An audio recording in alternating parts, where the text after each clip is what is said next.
there is not a very big awareness of general public on the controversial status, controversial nature of the GMO product.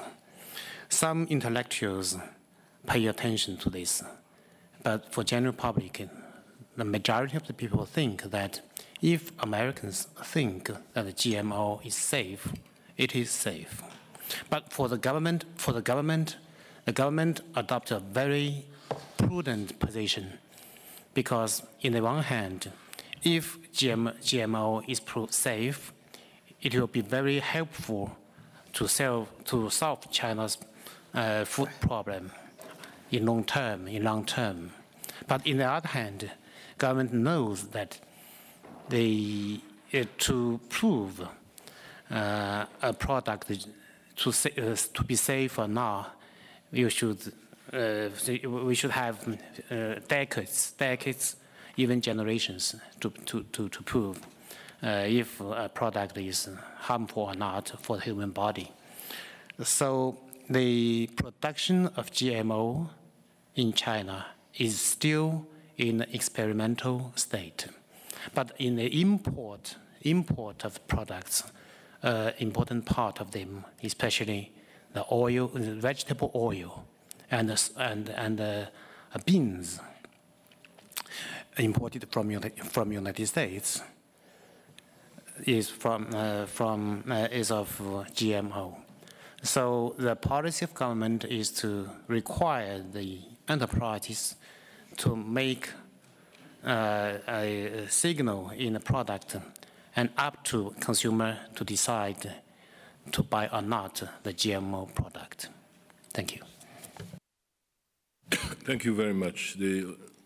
I feel like a panelist also, because there was a question on Morocco, and I have to be careful because it came from a prominent member of parliament on the green plan of Morocco. So I invite you to have a broader discussion offline, but I'll just tell you, I cannot help but tell you, the green plan was very successful.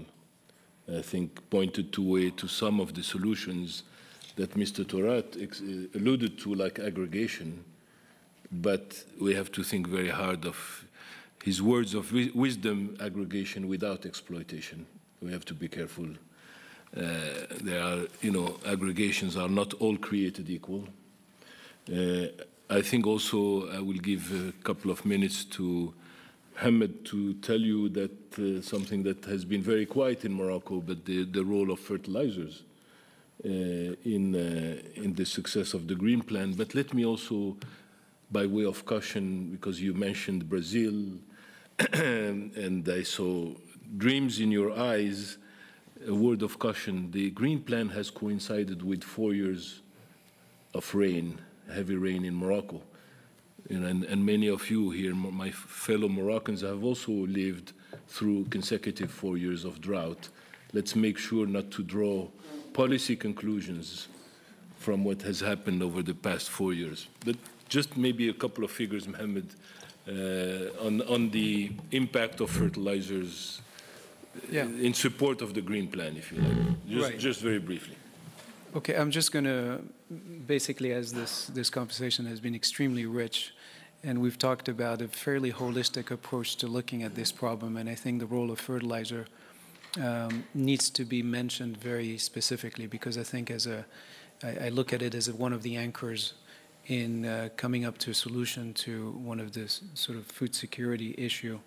And one of the things that this has been mentioned, a lot of what I'm going to say has been mentioned, but I think I'm going to sort of maybe say something about an experience we had in Morocco that actually points to how we can work towards solution based on very specific programs.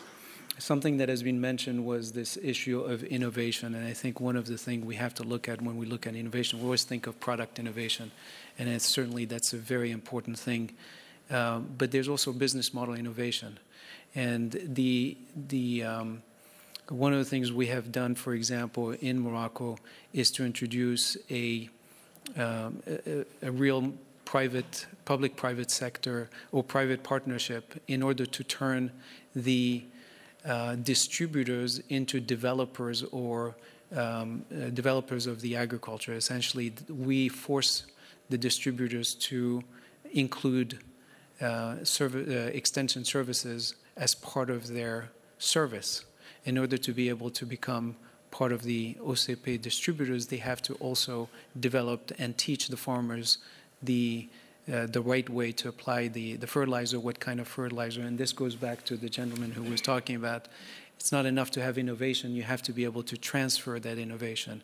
And this was, for example, a good example to really not rely on the government to do that, but rely on the private sector to push that transfer through some fairly structured and contractual extension services that is linked to the availability of that fertilizer to those distributors. So I think that's very important in order to be able to transfer that knowledge to the farmers, because there's a lot of innovation that unfortunately never makes it to the farmers. And we see that in Morocco, for example. The other thing that we also needs to realize is that, and again, this is something that Dr. Frescos mentioned, is that a lot of the fertilizer that is used never actually makes it to the plant. The inefficiency of fertilizers is something of a problem, and then one has to, a lot of it comes from the nature of the fertilizer, but how that fertilizer is applied and when it's applied. So it's very important to make sure that that the right fertilizer is used, because if we don't do that, not only are we going to end up with lower yields, but we're also going to end up with something that Professor Mahon had mentioned, which is the destruction of the soil system.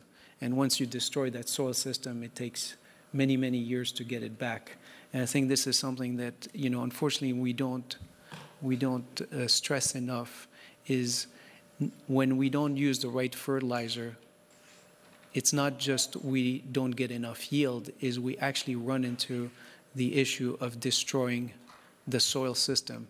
And again, once you've done that, it takes many, many years. And I think it probably takes over 10,000 years to get that soil system back. So I think some of the innovation that has to happen is not just on the product innovation, but also the business models that need to bring in into the fold the private sector and make the private sector as part of the solution. Because otherwise, if it's just a top-down approach of introducing regulations or more or other means through government types regulation, we might not actually get to the solution that we want to.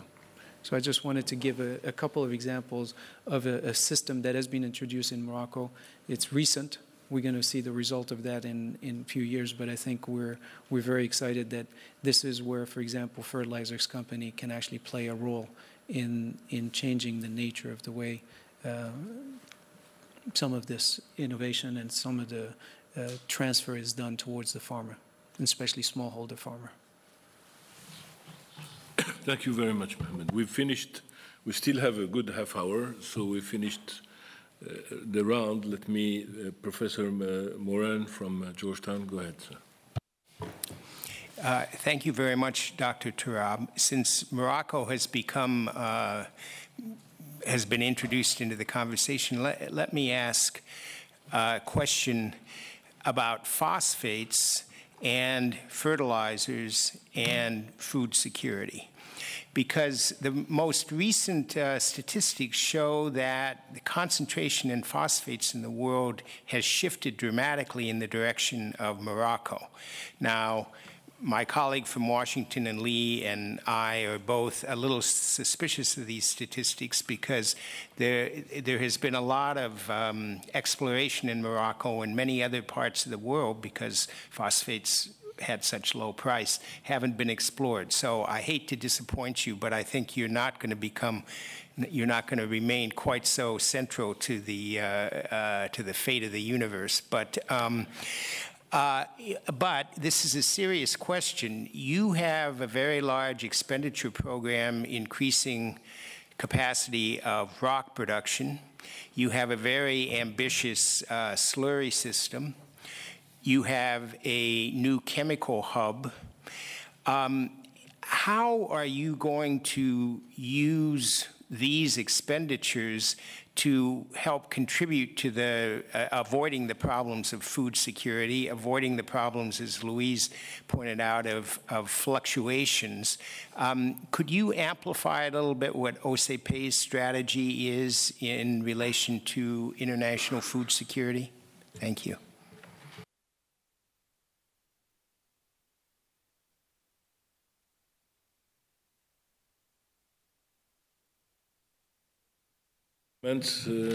Questions?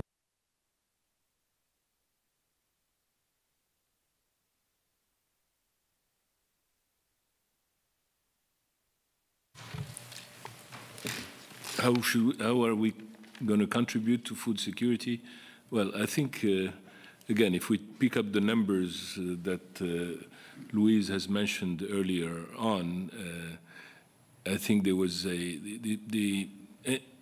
I saw an analysis that said, given the limited amount of land, arable land available, that's finite unless we, again, find a way to go above the speed of light and get to that planet.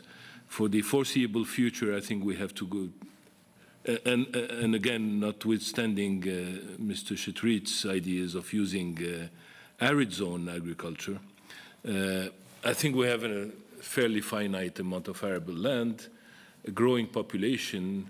I think the numbers, Mohammed, correct me if I'm wrong, is we need 70% more production from the same piece of land. It's going to come from technology and fertilizer, GMOs and fertilizer, and this kind of increased productivity can only come from that. Fertilizer have played a role, and they will continue to play a role. I guess the nervousness around phosphate comes from the fact that of the three nutrients, nitrogen, potash, and phosphate, this is the only one non-renewable. You can synthesize nitrogen and produce potash, but you cannot, at this stage, there is no known way to produce phosphate, so it's a finite resource. And we've seen, issues around peak phosphate and worries, very understandably worrying about the amount of reserves. I agree with you that some of the recent, but again, keep in mind that was panic-driven. Some of the recent literature on the fact that Morocco holds more, I've seen even figures of 90 or 85% of world phosphate reserves. That's probably wrong. But Morocco probably has a significant amount of world reserves of phosphate. You are also right to mention that speaking about reserves per se has no meaning. One has to look at the costs and thereby the price of phosphate. And price of phosphate having increased means that there are more candidates for reserves. There are reserves in Israel, and we don't know how much there is. But it is useless to speak about reserves without speaking about prices.